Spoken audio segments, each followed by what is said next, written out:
बिस्मिल्लाहिर्रहमानिर्रहीम, अस्सलाम वालेकुम। मैं हूं इमरान सुहेल, प्रोग्राम स्पोर्ट्स जून के साथ और फास्ट स्पोर्ट्स के ऊपर आप ये प्रोग्राम देख रहे हैं।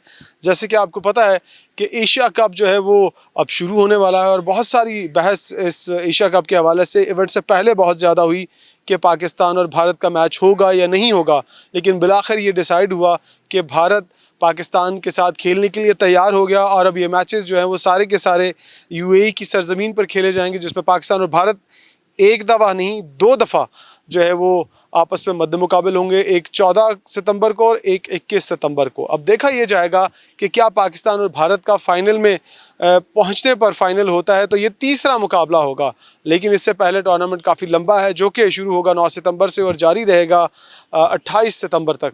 अब हम बात करेंगे इस हवाले से पाकिस्तान के जो स्पोर्ट्स जर्नलिस्ट हैं जो कि इस तमाम सीरीज़ के ऊपर और जो हालिया सीरीज़ है ट्राई नेशन सीरीज़ और एशिया कप के ऊपर गहरी नज़र रखे हुए और अपने अपने प्लेटफॉर्म्स के ऊपर बहुत ज़्यादा जो है वो इस चीज़ की चर्चा कर रहे हैं। इस हवाले से हम चलते हैं। सबसे पहले हमारे साथ मौजूद होंगे अली, जो कि स्टार एशिया से जिनका ताल्लुक़ है, शानज़े हैं, वो भी मुख्तलिफ प्लेटफॉर्म्स के ऊपर जो है वो इस सीरीज़ के हवाले से और एशिया कप के हवाले से गुफ्तगू करेंगे और साथ ही साथ हम बात करेंगे। हमारे साथ मौजूद होंगे राना साजिद, उनके साथ भी बात करेंगे जो कि एक न्यूज़ से हैं और बहुत ही सीनियर जर्नलिस्ट और जिनका 30 साल का स्पोर्ट्स का तजुर्बा है, अकील अहमद साहब, जिनका आज न्यूज़ से ताल्लुक़ है, उनसे भी हम बात करेंगे, उनसे पूछेंगे कि वो इस एशिया कप के हवाले से क्या कहते हैं। आइए चलते हैं अपने मेहमानों की जानिब। जी, तो मौजूद है मेरे साथ शानज़े, अली और राना साजिद। हम पहले गुफ्तगू आगाज़ करते हैं लेडीज़ फर्स्ट। तो शानज़े से बात, शानज़े, ट्राई नेशन सीरीज़ तो हो रही है लेकिन एशिया कप के हवाले से हम बात करेंगे कि एशिया कप के ऊपर बहुत बहस हुई कि भारत नहीं खेलेगा पाकिस्तान के साथ। पाकिस्तान ने भी कहा वो नहीं खेलेगा, बराबरी की सतह पर बात होगी। अब आप ये बताइएगा कि आपको इस पूरे एशिया कप के अंदर सबसे स्ट्रॉन्ग टीम अगर रेट करती हैं तो टॉप 4 के अंदर कौन कौन सी टीमें रेट करती हैं और किस बेसिस पे करती हैं? अच्छा, जहाँ तक बात है पाकिस्तान टीम की कि ट्राई नेशन सीरीज़ में परफॉर्मेंस अच्छी है, लेकिन अफ़गानिस्तान की टीम के खिलाफ हमने एक मैच लूज़ पे किया। वहाँ पे हम अपनी टीम से एक्सपेक्ट कर रहे थे कि आप जाके जीतें मैच, स्पिन के खिलाफ आप अच्छा खेलें, लेकिन हमारे बैटर्स में वहाँ पे नाकाम रहे। बैटिंग साइड कह लें कि उनके खिलाफ बिल्कुल ही कोलैप्स होकर रह गई थी। लेकिन अगर एशिया कप की जहाँ तक बात है कि कौन सी टीम स्ट्रॉन्ग है, ज़ाहिर सी बात है इंडिया टॉप पे, हालांकि उनके सारे न्यू प्लेयर्स हैं तकरीबन। हालांकि जो प्लेयर्स IPL में या फिर उनके पहले से T20 का हिस्सा थे, श्रेयस अय्यर वगैरह, उनको भी शामिल नहीं किया गया। उसके बावजूद भी उनकी मजबूत टीम है क्योंकि वो एक डोमेस्टिक से आ रहे हैं सब प्लेयर्स। IPL में उन्हें परफॉर्म किया। उसके अलावा वो जब छोटी टीम्स के खिलाफ मैचेस मतलब करवाते हैं नहीं, वो बड़ी टीम्स के खिलाफ भी परफॉर्म कर रहे हैं। जो अब टीम अनाउंस हुई है उसमें तो सारे टॉप प्लेयर्स हैं। बिल्कुल ऐसा ही, लेकिन कहने का मकसद यही है कि जिस तरह जो जायसवाल हो गए या फिर अभिषेक शर्मा हो गए, जिम्बाब्वे के खिलाफ उनको पहले टूर करवाया, वहाँ पे जाकर उन्होंने सेंचुरी की अपने डेब्यू मैचेस पे। इंग्लैंड के खिलाफ जायसवाल ने की थी। तो कहने का मकसद यही कि पाकिस्तान टीम के पास अभी तक वही कम्बिनेशन है कि नए पुराने प्लेयर्स हैं। कुछ प्लेयर्स वो हैं जो कि फेल्ड हो गए थे और उसके बाद आए दोबारा, लाइक खुशदिल शाह हो गए, नवाज ने अच्छा कमबैक किया। लेकिन इंडिया की टीम बेहतर है, फिर श्रीलंका है, बांग्लादेश है, पाकिस्तान है, यही 4 टीम्स हैं आई थिंक जो कि स्ट्रॉन्ग नजर आ रही हैं टॉप 4 में। आपकी प्रोडिक्शन है? चलिए साथ ही साथ ये भी बता दें कि फाइनलिस्ट 2 टीमें एशिया कप में इंडिया, श्रीलंका। वाह, क्या बात है। अली, आप बताएं, आप क्या कहेंगे? जिस तरह से शानज़े ने बात की है कि अब इवेंट तो बहुत तगड़ा होने जा रहा है। आप, मुझे तो कहीं ना कहीं नाव जो है वो पहले ही लड़खड़ाती हुई दिखाई देगी। फाइनल तो बहुत लंबी दौड़ है। आपको क्या लगता है कि पाकिस्तान, इंडिया, अफ़गानिस्तान, बांग्लादेश, श्रीलंका, यूएई और दीगर 2 टीमें जो हैं, क्या होने क्या जा रहा है? इमरान भाई, पहले तो मैं आपको ये बताता चलूँ कि आपको पता होगा कि अभी हम एक वार जीते हैं 6-0 से। अभी सोनी ने एक प्रोमो जारी किया है, उसके अंदर उनके बहुत बड़े स्टार हैं, उनका मैं नाम भी ले देता हूँ कि अमिताभ बच्चन। उन्होंने ये कहा कि 150 करोड़ का बदला लेना है हमने। 50 करोड़ उनकी ऑडियंस है। बिल्कुल। अच्छा, मैंने कहा शायद 150 करोड़ का उनका नुकसान हुआ है। 150 करोड़ उनकी ऑडियंस है, तो उन्होंने कहा जिसका बदला लेना है। इसका मतलब है कि वो हाइप क्रिएट उन्होंने कर दी है पाकिस्तान इंडिया के मैच की। लेकिन अगर पाकिस्तान टीम की बात करें तो पाकिस्तान की टीम बहुत बेहतर परफॉर्म कर रही है। माजी की अगर हम बात करें तो माजी में इतनी बेहतर परफॉर्मेंस हमें नहीं नजर आई है। हमने इस टाइम टीम के अंदर देखा कि तमाम प्लेयर्स अपने लिए परफॉर्म नहीं कर रहे, टीम के लिए परफॉर्म कर रहे हैं। साहब फरहान अपने लिए नहीं खेल रहा, फ़खर जमान अपने लिए नहीं खेल रहा, आगा अपने लिए नहीं खेल रहा, मोहम्मद नवाज जब से क्रिकेट खेल रहे हैं अपनी सबसे बेस्ट परफॉर्मेंस इस टाइम वो दे रहे हैं। लेकिन ये जो क्रिकेट हो रही है ना, ये शारजा में हो रही है जी। दुबई में क्रिकेट और मुश्किल होने वाली है। जो स्पिनर यहाँ नहीं खेलने जा रहे ना, वो दुबई में और मुश्किल हो जाएंगे। इमरान भाई मैं एग्री करता हूँ बिल्कुल, लेकिन देखें शारजा की कंडीशन भी इतनी इजी नहीं है। आपने देखा जिस तरह वहाँ पे गर्मी है, जिस तरह हॉट वेदर है, और कल वाली पिच के अंदर लोगों ने बड़ी तनकीद की। पाकिस्तान ने 171 किया है, लेकिन पिच को किसी ने रीड नहीं किया, पिच को किसी ने देखा नहीं कि कितनी मुश्किल कंडीशन है पिच वाली में। तो फास्ट बॉलर को भी जो है ना वो काफ़ी ज़्यादा स्विंग और सीम मिल रहा था, स्पिनर्स का भी ब्रेक हो रहा था। फ़खर जमान ने जिस तरह आउटस्टैंडिंग इनिंग, ये पॉजिटिव है या नेगेटिव है? मैं तो पॉजिटिव ही समझ रहा हूँ। देखो फ़खर जमान का फॉर्म में वापस आ जाना ये पॉजिटिव चीज़ है, और आपकी टीम 5 खिलाड़ी आउट होने के बाद आपने 171 कर लिया है, लास्ट 2 ओवर्स में आपने 42 रन किए हैं, तो ये पॉजिटिव चीज़ ही है। मुझे नहीं लग रहा कि 3-4 साल के अंदर हमने कहीं 2 ओवर में 42 रन किए। आपको एक दफ़ा लगा जब 85 पे पाकिस्तान की टीम उस दिन हुआ कि यार ये तो 5 आउट हो गए हैं 82 पे, तो अगर फ़खर ना चलते तो क्या होता? लेकिन इमरान भी आपको मैं सच बताता हूँ कि मुझे वाकई यकीन था मोहम्मद नवाज पे और फ़खर जमान पे, दोनों खिलाड़ी जो है ना परफॉर्म करेंगे, उन्होंने परफॉर्मेंस दी है। आपके यकीन को मैं दाद देना चाहूँगा। साजिद आप क्या कहेंगे? मुझे हमेशा कहीं ना कहीं ये लगता है कि पाकिस्तान की ऐसी टीम है जिसके ऊपर हम 100% ट्रस्ट नहीं कर सकते।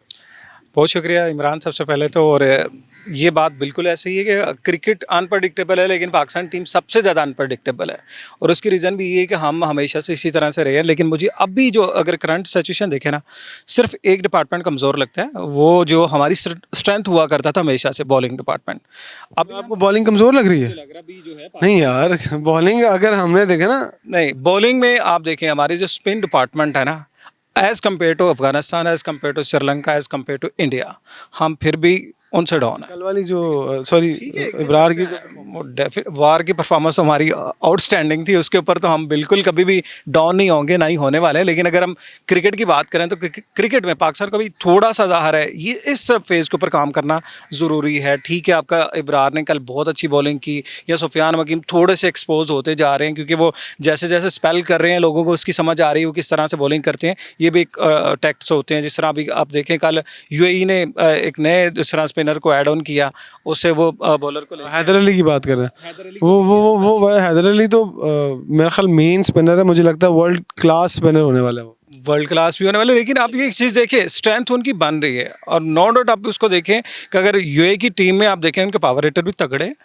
मतलब फाइट बैक करने की उनमें पूरी पोजीशन। तो जो पाकिस्तान से गए ना उनकी परफॉर्मेंस पाकिस्तान जैसी है। एक मैच में आसिफ ने स्कोर किए, अगले 2 मैच ठुस, चौथा मैच खेलेंगे तो उसमें रन देखिए हमारी फिर यूएई में अगर आप फिर एज़ कम्पेयर टू वही पाकिस्तानी इंडियंस खेल रहे हैं मोस्टली, तो वो फ़र्क तो पड़ेगा, मतलब उसी तरह इम्पैक्ट आएगा। लेकिन ओवरऑल अगर हम देखें एशिया कप में नो डाउट अच्छे टाकरे होंगे। और पाकिस्तान की अभी मैं बैटिंग की अगर बात करूँ ना, देखिए बैटिंग में प्लस है पाकिस्तान का। एक ये चीज़ है कि आपके पास 4-5 ऑप्शन हैं, उनमें से अगर एक भी ऑप्शन लगता है, एक भी प्लेयर अगर चलता है ना, आप स्कोर अच्छा कर लेते हैं। मुझे एक टेंशन है, वो टेंशन अभी मैंने इस सवाल में निकालनी है। सबसे पहले शानसे से पूछे, शानसे प्लेयर क्या करते हैं? प्लेयर ये करते हैं कि फ़र्ज़ करें मैं बात कर लेता हूँ हसन अली की, मैं बात कर लेता हूँ, मैं फ़खर को भी डाल लेता हूँ, मैं साहबजादा फरहान को डाल लेता हूँ, मोहम्मद हारिस को डाल लेता हूँ। ये लोग 8-8, 9-9 मैचेस फ्लॉप होते हैं, चले फ़खर 2-3-4 होते हैं, तो उसके बाद क्या साइम अयूब को भी डालते हैं। उसके बाद सर्टनली है कि इनके 50 4 आउट 3 आउट आ जाते हैं, और फिर हमें मजबूरी, अभी हम सोच रहे होते हैं कि यार इनको कढ़ना है, इसको निकालना है, लेकिन सर्टनली एकदम से उनकी एंट्री हो जाती है। देखिए कुछ प्लेयर्स को बैक करना चाहिए, लाइक मोहम्मद हारिस, उनके बारे में काफ़ी लोगों ने उनको तनकीद, आपने भी किया होगा, जाहिर सी बात है हमने भी उनपे बहुत तनकीद की। लेकिन ऐसे प्लेयर्स जो है ना वो मांगते हैं, सपोर्ट मांगते हैं कि आप उनको कॉन्फिडेंस दे। लेकिन जिस तरह सलमान अली आगा ने बात की थी कि मैं हसन नवाज को बैक करूँगा, हारिस को बैक करूँगा, 1-2 नाम उन्हें और भी लिए, साइम अयूब का भी। लेकिन जहाँ तक बात है फ़खर जमान की, वो एक सीनियर प्लेयर है, उतने लंबे टाइम से खेल रहा है, उसने हमें नॉकआउट मैचेस में या फिर इंपॉर्टेंट मैचेस में आके मैच जीत के दिया सिंगल हैंडेडली। वहाँ पर अगर आप देख लें साइम अयूब को, कितने लंबे अरसे से उस बंदे ने परफॉर्म नहीं किया, 1-2 मैचेस किए, उसके बाद इंजर्ड हो गए, दोबारा कमबैक किया। पीएसएल ने भी कुछ इतना खास नहीं किया, लेकिन हमने फिर भी इनको टीम में रखा। क्यों? आई थिंक ये हम लोगों का कसूर है, मीडिया का। हम लोग ऐसे प्लेयर्स को उठाते हैं और ऐसे गिरा देते हैं। हाँ, लेकिन कुछ प्लेयर्स ऐसे हैं जो बैक मांगते हैं, जो डिजर्व भी करते हैं कि उनको सपोर्ट करनी चाहिए। लेकिन जहाँ तक बात आपने हसन अली की, बाकी प्लेयर्स की, कि 4-5 मैच में चलते हैं, फिर वही 1-2 अच्छी इनिंग्स खेल लेते हैं, अच्छी बॉलिंग करवा लेते हैं, दोबारा टीम में जगह पक्की होती है। यही वजह है उनकी इतनी लंबी क्रिकेट खेलने की? नहीं, ये वजह नहीं है, लेकिन जहाँ तक आपके मैं पॉइंट पे आ रही थी कि फ़खर जमान की अगर हम एग्जांपल ले लेते हैं कि फ़खर का हमें पता है कि किसी भी दिन चल सकता है, किसी भी दिन आके ऑन द डे परफॉर्म करके दे सकते हैं। लेकिन वहाँ पे अगर आप एक्सपेक्ट करेंगे हसन अली से, ऐसा नहीं है। तो ये सेलेक्टर्स का काम है, टीम मैनेजमेंट का काम है कि खुद इस चीज़ को देखें और इसके ऊपर काम करें। नहीं, वो आप क्या देखें, फ़खर फ़र्ज़ करो 77 किया है, तो आपको लगता है कि वो फाइनल में भी 77 कर लेंगे, वो तो 50 प्लस करेंगे? देखिए आप कुछ कोई श्योरिटी दे सकते? देखिए कुछ प्लेयर्स के साथ ना इश्यूज होते हैं जो कि शायद मीडिया पे या फिर वैसे सामने नहीं आते लोगों के। अब फहद जो है वेस्ट इंडीज से वापस आए, इंजर्ड थे, अब वो 4-5 दिन में कैसे उनका रिहैब कंप्लीट हो गया? आपने बड़ा सवाल उठाया, ये मैं इस पे ज़्यादा डिटेल में नहीं जाऊंगा वरना आपको पता है आजकल क्या हो रहा है। ये बताएं, अली अभी शान से बात कर रही है, मैंने उनसे सवाल किया था कि 5 मैच फ्लॉप, 1 मैच पर रन्स, ये सब करते हैं पाकिस्तान, लेकिन दुनिया में ऐसा कहीं नहीं होता। वो अपनी टीम के लिए 1, 2, तीसरे मैच में परफॉर्म करते हैं और इसीलिए उनको दुनिया की बेस्ट साइड्स कहा जाता है, जिसमें Australia, India, England, South Africa, इन सब के नाम लेते हैं। इवन बांग्लादेश को भी अफगानिस्तान को भी कहते हैं। आपको क्या लगता है कि ये सिलसिला रुकने वाला है या नहीं, या जो प्लेयर्स खेलते हैं हमारी कंट्री की तरफ से, या इनका वो कहते हैं ना एक नेचर ही ऐसा है कि इन्होंने ऐसे ही चलना है और इसीलिए लंबी क्रिकेट खेल जाते हैं? इमरान भाई, पाकिस्तान के अंदर तो आपको पता है कि जिसको भी आप कंसिस्टेंटली चांसेस देंगे ना तो परफॉर्म करेगा दुनिया में। मैं अभी एग्जांपल दूंगा टिम डेविड की, आपको पता होगा अभी वेस्ट इंडीज़ के अगेंस्ट जो उन्होंने सेंचुरी स्कोर भी की है, फिर एक मैच के अंदर 50 की है। आप उनका ज़रा 2 साल पीछे जाएँ ज़रा, 1 या 2 मैच भी उन्होंने ऑस्ट्रेलिया को नहीं जितवाए, लेकिन कंसिस्टेंटली चांसेस खिलाए हैं उन्होंने, दिए हैं, 6-7वें नंबर पे आते रहे, खेलते रहे हैं। लेकिन ये है कि हम चांसेस जब देंगे ना तो खिलाड़ी फिर परफॉर्म ना करे तो आप उसको ड्रॉप कर दें। मोहम्मद हारिस ठीक है, अभी परफॉर्म नहीं कर रहे, हमने देखा बांग्लादेश के अंदर भी फ्लॉप रहे, वेस्ट इंडीज़ में फ्लॉप रहे, फिर अभी ट्राई नेशन सीरीज़ में 4 मैचेस हो गए फ्लॉप हैं।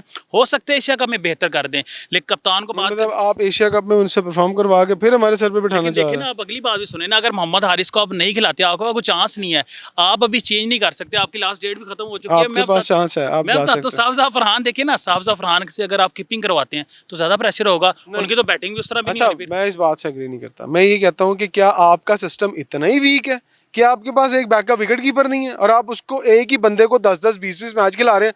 तो भाईजान फिर एक काम करें ना, एक मिनट रुक जरूर। मैं बताता हूँ, नहीं, उसका जवाब मैं अगला सवाल भी सुन ले, अगला सवाल भी सुन ले। अगर आप 10 मैच कंसिस्टेंटली मोहम्मद हारिस को दे रहे हैं तो फिर why not Babar and Rizwan? Imran भाई, मेरे ख्याल से बाबर रिजवान का पीछा में छोड़ देना चाहिए। नहीं भाई, अगर आप हसन अली को, हसन अली पुराना प्लेयर है या बाबर? परफॉर्म करके आया ना हसन अली, तो पीएसएल में भाई जब आप परफॉर्म किया, 5 उसने बांग्लादेश। अच्छा, ये नहीं किया आप ये चाह रहे हैं कि बाबर जाके फिर पीएसएल में परफॉर्म करे, टीम में आ जाए? मैं इस बात पे एग्री नहीं करता। डोमेस्टिक में जाए, मैं कहूंगा 4 डे परफॉर्म, वही ना, वो डोमेस्टिक में जाए वहां पर। हमारी डोमेस्टिक का कोई ऐसा नहीं हसीबुल्लाह है, क्यों नहीं उसको आप खिलाएं? तो आपने क्यों नहीं नाम लिया? तो मैंने नाम लिया है। हसीबुल्लाह का नाम। मैं बताता हूँ ना, आकिब जी साहब से मेरा यही सवाल था कि आप कंसिस्टेंटली चांसेस दे रहे हैं, आप बैक एंड पे कौन सा विकेट कीपर तैयार कर रहे हैं? तो उनके पास भी जवाब नहीं था इस चीज का। खतरनाक लग रहा है कि आप मोहम्मद हारिस के हक में बहुत ज्यादा बोल रहे हैं। साजिद, आपको क्या लगता है? हसीबुल्लाह का नाम बहुत लेट लिया इस भाई ने। अली को चाहिए था ना हसीबुल्लाह का नाम पहले ले लेते यार। हाँ, बैकअप है हमारे पास, ये तो कह रहे थे बैकअप ही नहीं है। हाँ, मुझे लगता है डोमेस्टिक के ऊपर अगर हम काम सही तरीके से करते हैं ना, फिर चीज़ें ये बिल्ड होती हैं। और ये अभी जो बैकअप हमारा बना है, जो अभी स्ट्रेंथ हमारी बनी, स्पेशली साबित फरहान कहाँ से आया? आपने उसकी परफॉर्मेंसेज देखी, 1 सीज़न, 2 सीज़न, 3 सीज़न, लोगों ने कह दिया जी ये डोमेस्टिक के परफॉर्मर, इसको लेके क्यों नहीं आ रहे? अब ले गया। अगर 2-3 मैचेस नहीं भी चलता तो कोई फ़र्क नहीं पड़ता, एक चीज़। सेकंड, आप सैम अयूब की बात करें, सैम अयूब को भी इसीलिए कंसिस्टेंटली चांसेस दिए जा रहे हैं। ठीक है, एक मैच अगर आपको मैच विनिंग वो दे देता है, इट्स इनफ। वो टीम कॉम्बिनेशन ही होता है और टीम ने ही लेके जितवाना होता है। एक प्लेयर, अगर आप कहेंगे हर दफ़ा एक ही प्लेयर आपको मैच जितवाएगा तो ऐसा भी नहीं होता। डोमेस्टिक के आपको सिस्टम को थोड़ा सा और इम्प्रूव करना चाहिए, जिसमें प्लेयर्स पूल मजीद बढ़ेगा। और मुझे लगता है अभी ये बेस्ट साइड है, मतलब जो पाकिस्तान के पास अवेलेबल ऑप्शन है। ठीक है जी, हसीबुल्लाह का ऐड ऑन कर लिया, ठीक है, बैकअप विकेट। कल तो ये बात की जा रही थी कि 10 मैचेस हो गए हैं, इसने परफॉर्म नहीं किया, हारा, तो वाई नॉट फिर रिजवान? उसको क्यों आप, मतलब उसके साथ क्यों इस तरह जुल्म कर रहे हैं? मतलब वो तो फिर ऑप्शन फिर आप बेशुमार चले जाएंगे। लेकिन अभी जो अगर आप कर रहे हैं ना बात, फिर आपके पास अभी जो मेरे ख्याल से आप हसन नवाज की बात करें, आपने उनको भी बहुत से चांसेस दिए, उसके बाद फिर आगे वो चले। हसन नवाज का एक इशू ये रहा है कि वो 3-3 मैचेस वाली सीरीज खेलता रहा ना, लेकिन 3 ही होते हैं और इससे ऊपर कौन से मैचेस? 10 मैचेस की। लेकिन हम हारिस की बात करें तो वो सारा कुछ ही खेल गया था, विकेट कीपर सारा कुछ ही, सब लोग ही खेलना चाहूंगा। राना भाई ने बात की रिजवान को क्यों नहीं आप खिला रहे, तो आपको पता है रिजवान या बाबर होते तो आपको पता है कि कप्तान के ऊपर जो है ना प्रेशर ज्यादा आना था। तो ये बात है ना, कप्तान ये चीज क्लियर होगी हुई है कि देखें, उन्होंने कहा जी हमें तो मैच के दौरान अपने घर वालों की याद नहीं आती, बाबर रिजवान की कहां से आई? हमारे साफी भी तो कैसे वहां पे बैठे हुए हैं ना, उनको भी नहीं पता कि बाबर रिजवान की नहीं, गलत साइड पे नहीं जाना हमने। एक चीज और ऐड कर दो यहाँ पे। अब जिस तरह बाबर रिजवान, चले जी ये डिबेट खत्म हो नहीं रही, लेकिन हो चुकी हुई है अभी। वैसे अगर ऑनेस्टली देखा जाए, विराट कोहली पहली दफ़ा नहीं खेलेंगे मतलब विराट कोहली ने रिटायरमेंट दी भाई, बाबर ने नहीं दी। चले रिटायरमेंट नहीं दी, लेकिन आप समझ लें एक स्टेप आप भी आगे आ गए हैं, ठीक है। और थोड़ा सा अगर आपको थोड़ा सा अगर आगे बढ़ेंगे ना, फिर आप अगर बातों से मुझे लग रहा है कि बाबर की रिटायरमेंट को मान लेना चाहिए, वो रिटायरमेंट है। आप अगर खिलवाना चाह रहे हैं तो फिर ऐसी बात नहीं है। बाबर की क्रिकेट है, बाकी है, ठीक है, परफॉर्मेंस करें, डोमेस्टिक में आ जाए, उसमें PSL में करे, आगे है, ODI है आगे, और पाकिस्तान आगे उसकी साउथ अफ्रीका की टीम भी आ रही है। आप टेस्ट मैच खेल रहे हैं, उसमें परफॉर्मेंस दें। आप एग्री करती है बाबर के? अच्छा, जहाँ तक बाबर, अगर आप मुझे माइक दे दें प्लीज़। माइक अच्छा, जहाँ तक बाबर आजम की बात है, देखिए एक तो हमारे सहाफ़ियों को, मीडिया को बाबर के अलावा कोई नाम ही नहीं आता, और जहाँ तक बाबर रिजवान हम जोड़ते हैं, बहुत गलत चीज़ है। बाबर एक अलग प्लेयर है, रिजवान अलग है। जिस दिन बाबर रिजवान को अलग कर दिया ना, उस दिन क्रिकेट शायद बाबर की भी बेहतर हो जाएगी। और वैसे पाकिस्तान, अगर वो दोनों ही अलग ना होना चाहें तो देखिए अलग क्यों ना होना चाहिए, वो कौन सा जुड़वा कोई बहन भाई है जिसकी वजह से वो अलग। जुड़वा ओपनर जरूर है, नहीं, उन्होंने बड़ा अरसा T20 में दोनों ने इकट्ठे ओपन किए। देखिए अरसा किया है, इतना लंबा अरसा दोनों ने साथ खेला है, लेकिन अगर एक प्लेयर जो रिजवान है, जो आके बात करता है मीडिया पे कि आप जो एक अच्छा बॉलर है T20 फॉर्मेट में, जिससे 4 ओवर्स करवाने हैं, आप उसको पहले 2 ओवर ना खेलें, मतलब फिर पीछे गेम ही क्या रह जाएगी। आपने वही 150 170 तक जाना है T20 में, जहाँ पे लोग जो हैं 250 तक जा रहे हैं। लेकिन जहाँ तक बाबर की बात है, बाबर जैसे जो प्लेयर हैं वो सदियों बाद पैदा होते हैं, और ऐसे प्लेयर को रिस्पेक्ट देना आई थिंक हर इंसान का काम है। ले जी। और बाबर ने जितनी क्रिकेट आई थिंक पाकिस्तान का मैचेस जितवाए हैं, और बाबर का कोई ज्यादा होगा बस। नहीं, एक मिनट मेरी बात सुने। बाबर का फॉर्मेट से कोई ताल्लुक ही नहीं है। वो प्लेयर जानते हैं कि कहाँ पे उसने क्रीज पे आके इनिंग्स बिल्ड करनी। पिछले 2 साल से भूल गया वो कि उसने कहा क्या करना है। देखें अगर कोई बैड पैच आया, वो क्यों आया? क्योंकि मीडिया ने सिर्फ बाबर आजम के अलावा क्रिकेट पे बात एक नहीं मिनट। की। देखें क्रिकेट पे बात नहीं की, सिर्फ बाबर आजम पे की है, तनकीद की है बाबर पे की है। बाबर आके 100 भी कर जाते हैं, वो कहते हैं कि इतनी ज्यादा गेंदों पे। 2 साल से तो मुझे नजर नहीं आया। चलें 2 साल से नहीं किया, मानते हैं, ऐसे तो काफी मतलब प्लेयर 2 साल में क्रिकेट कितनी बदल गई है। देखें बिल्कुल बदल गया, लेकिन बाबर आजम जानते हैं, आज भी वो जानते हैं कि कौन से फॉर्मेट में किस तरह से क्रिकेट खेलनी है। लेकिन ज्यादती के किसी प्लेयर को उठा के बाहर कर देना, और बाद में वही हारिस, वही जो नए प्लेयर्स हैं, खुशदिल शाह को आप ले आए हैं, आप नवाज को ले आए हैं, फ़हीम अशरफ का आप ऑन एंड ऑफ उसको चलाते रहते हैं, हर मेगा इवेंट में आ जाते हैं। हसन अली का देखिए अब कहाँ से आया, अब नहीं एक लेते। मिनट, हसन, आपको फ़हीम अशरफ की पावर्स का पता लग जाए ना, तो आप कभी भी ये बात ना करेंगे यार कित्थों आया। सो आप दोनों बल्कि तीनों का बहुत शुक्रिया, आपने वक्त दिया। हम चलते हैं जी, क्योंकि आप तीनों ही बड़े ना कंफ्यूज लग रहे हैं अपनी अपनी जगह के ऊपर।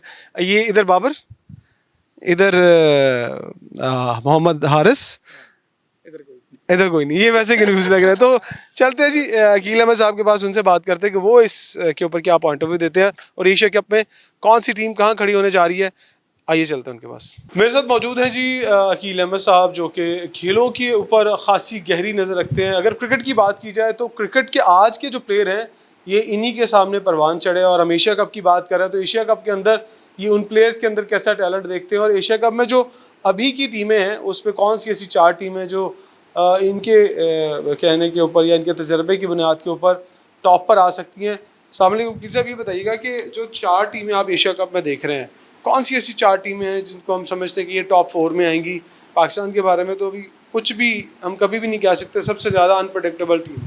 देखिए इमरान सुहेल साहब, जो क्रिकेट है ना, और ख़ास तौर पर T20, इसमें प्रडिक्शन करना बहुत मुश्किल होता है, क्योंकि ये तो बिल्कुल शॉर्ट फॉर्मेट है, और 1 या 2 ओवर जो है ना, वो उसमें बॉलिंग हो या बैटिंग हो, वो मैच का पांसा पलट देते हैं। तो अगर बॉलर्स कोई ऐसी नपी तुली बॉलिंग कर दे तो 1 या 2 ओवर्स में वो 3-4 आउट कर दे, तो मैच बिल्कुल दूसरी तरफ चला जाता है। और इसी तरह अगर कोई बैट्समैन कोई धुआंधार इनिंग्स खेल दे, 1 ही ओवर्स में 4-5 छक्के लगा दे, और 2 ओवर इसी तरह लग जाए, तो यकदम से वो भी मैच टर्न कर जाता है। लिहाजा इसके लिए ये कहना कबल वक्त है।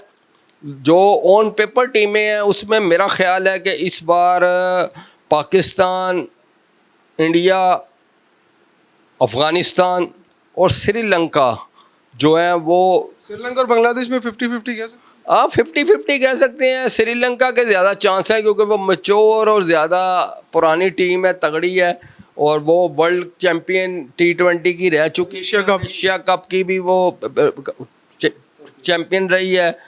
तो बाकी क्रिकेट है, T20, इसमें कुछ भी हो सकता है, कोई भी टीम अपसेट कर सकती है। लेकिन क्योंकि सवाल आपका बिल्कुल ये था कि कौन सी, ये मेरा मानना है कि मेरे नज़दीक ये टीमें जो है ना, अफ़गानिस्तान भी काफ़ी, क्योंकि आपने देखा है कि लास्ट T20 वर्ल्ड कप जो अमेरिका वेस्ट इंडीज़ में हुआ, तो उसने उसमें सेमीफाइनल तक रसाई हासिल की थी। अच्छा ये बताइएगा कि हम अभी जो लास्ट ट्राई नेशन सीरीज़ में हमने देखा कि प्लेयर्स की कंसिस्टेंट परफॉर्मेंस नहीं है। अगर हम प्लेयर्स की बात करें तो कोई 3 मैच बाद परफॉर्म कर देता है, कोई 5 बाद कर देता है, कोई 8 बाद कर देता है। तो ये जो सिलसिला है यही वो वजह है कि ज़्यादा जो पुराने प्लेयर हैं वो लंबी क्रिकेट खेल रहे हैं और नए प्लेयर्स को बहुत कम अंदर आने का मौका मिल रहा है। आ ज़रूर रहे हैं लेकिन वो भी जो आ रहे हैं उनको भी 8-8, 9-9, 3-3, 4-4, 5-5 मौके मिलते हैं, फिर जाके वो परफॉर्म करते हैं। देखिए ये जो टीम है ये तो वैसे ही बिल्कुल यंग है, तो ये तो शुरू से ही हमारा मसला है। जब हमारे स्टार प्लेयर्स थे तो वो भी इसी तरह, उनके अंदर भी उनकी परफॉर्मेंस में भी उसी तरह तसलसल नहीं होता था। ये पाकिस्तान की एज ए टीम और एज ए इंडिविजुअल मेरा ख्याल है कि ये सबसे बड़ा ड्रॉबैक है। और ये रहेगा और ये रहेगा नहीं, ये अब अल्लाह करे कि दूर हो जाए, या बाज़-औक़ात कुछ प्लेयर्स आप कह सकते हैं कि वो उस तरह फोकस नहीं होते अपने, जिस तरह आपने अपने फ्यूचर को फोकस किया होता है, या इस तरह प्लेयर्स भी सोचते हैं। कई जो बड़े प्लेयर हैं जिनमें हमारे माजी के जो स्टार्स हैं, जिनमें जावेद मियांदाद थे, अपना इंज़मामुल हक, मोहम्मद यूसुफ, ये जो आप इनको कह सकते हैं कि ये बड़े ज़बरदस्त मायानाज बल्लेबाज थे, और ये जब क्रीज पर होते थे ना तो पूरी कौम को, चाहे हम हार भी जाए ना, लेकिन उन्हें ये उम्मीद होती थी कि ये परफॉर्म कर सकते हैं और पाकिस्तान को जितवा सकते हैं या बचा सकते हैं। अभी भी आपकी नज़र में आज की टीम में कोई प्लेयर हैं जिनके ऊपर लोगों को रहता है कि यार ए नहीं आउट होएगा तो कुछ ना कुछ तो हम कर लेंगे? देखो जी, सारी टीम जड़ी ना नवी है, तो इसमें यही है कि इनको परफॉर्म करना पड़ना है। इनको अपॉर्चुनिटीज़ दी है इस बोर्ड ने और इनके ऊपर ट्रस्ट किया, उन्होंने कॉन्फिडेंस का इजहार किया, और अब इनको चाहिए कि उनके इत्मीनान पर पूरा उतरें। ये पीसीबी के चेयरमैन मोहसिन रज़ा नकवी को मैं समझता हूँ कि वो कोशिश कर रहे हैं। उन्होंने नई टीम, गो के T20 है ही नए लड़कों की टीम है, नई लेग्स, तो इसीलिए उन्होंने बाबर आजम और रिजवान की छुट्टी कराई है।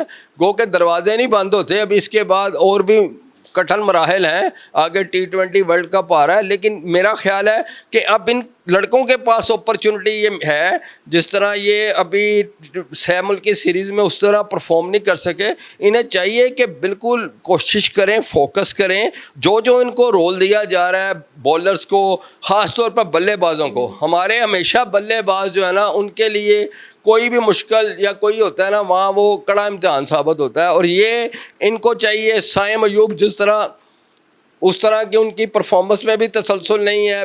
साहिबजादा फरहान एक अच्छी इनिंग्स खेलते हैं और फिर 4-5 छुट्टियाँ, फिर 4-5 छुट्टियाँ ही कह सकते हैं, ऐसा ही लग रहा है। तो ये जाहिर है फिर ही आप स्टार प्लेयर बनते हैं और दुनिया में आपका नाम बनता है। तो जिनके मैंने माजी के नाम लिए हैं वो इसी वजह से वो परफॉर्म करते थे। उन्होंने एक एक सीज़न में 7-7, 8-8 100 करते थे। वीव रिचर्ड के रिकॉर्ड तोड़ते थे, कोई किसी का रिकॉर्ड तोड़ता था। जावेद मियांदाद का अगर नाम लें तो उनको सर वीव रिचर्ड भी कहते थे कि मैं उनका मैच देखना चाहता हूँ। इनको भी ये, इनके अंदर एबिलिटी है, इनको चाहिए कि उसी तरह फोकस करें और अपना अपना जो रोल है उस पर पूरा उतरें। तो ये भी उनकी तरह, इनको तो मेरा ख्याल है फैसिलिटीज़ और इनके जो मुआवजे हैं वो तो उनसे कई हज़ार गुना ज़्यादा हैं। आपको बाबर और रिजवान की याद आई? देखिए ये जाना तो होता है, ये दुनिया का दस्तूर है। हम आ सकेंगे नहीं, ये दोनों मिक्स करने हैं सवाल। देखें ये अब आकिब जावेद साहब जो कि सिलेक्शन कमेटी के कन्वीनर हैं, उनसे बारहा ये सवाल हुआ है। तो दरवाजे तो किसी के लिए नहीं बंद किए जा सकते, वो खुद रिटायरमेंट ले लें या कुछ हो जाए। आपके तजर्बे की बुनियाद पर क्या? देखिए मुझे ये लग रहा है कि अगर खुदा ना खास्ता अच्छी परफॉर्मेंस नहीं रहती एशिया कप में, तो फिर तो उनकी याद आएगी। और हो सकता है कि वो T20 वर्ल्ड कप जो इंडिया होस्ट और श्रीलंका है, और हमने अपने मैचेस श्रीलंका में खेलने हैं और वो टफ़ कंडीशंस हैं वहाँ के ऊपर, वहाँ पर बॉल सीम भी करता है और ख़ास तौर पर टर्न करता है। तो इस वजह से वहाँ पर हो सकता है कि इनकी वापसी हो जाए। और अगर ये लड़के जिनको मौका मिला है ये परफॉर्म कर गए तो फिर तो आप कह सकते हैं। अकील अहमद साहब की आपने गुफ्तगू सुनी, शानज़े अली और राना साजिद हमारे साथ थे। तमाम लोगों की जो गुफ्तगू थी उसका लुब्बे लुबाब यही था कि जब तक लड़के कंसिस्टेंट परफॉर्म नहीं करेंगे, ना तो बोर्ड का उनके ऊपर ट्रस्ट होगा, सेलेक्टर्स का ट्रस्ट होगा, ना ही अवाम उनके बारे में ये कह पाए कि हाँ यार ये टीम जो है वो कंसिस्टेंट परफॉर्म कर रही है और इसी को लंबा लेके चलें। अब देखते हैं कि एशिया कप में क्या होता है और किस तरह से प्लेयर परफॉर्म करते हैं और टीम की पूरी की परफॉर्मेंस क्या रहती है। अब ये तो एशिया कप जब होगा उसका नतीजा सामने आएगा तभी हम ये बात करेंगे। हमें इजाज़त दीजिएगा। Programme sports zone fast sports के साथ आपका होस्ट इमरान सुहेल, इंशाल्लाह आपके सामने और भी प्रोग्राम लेके आते रहेंगे। इजाज़त दीजिएगा। अल्लाह हाफ़िज़।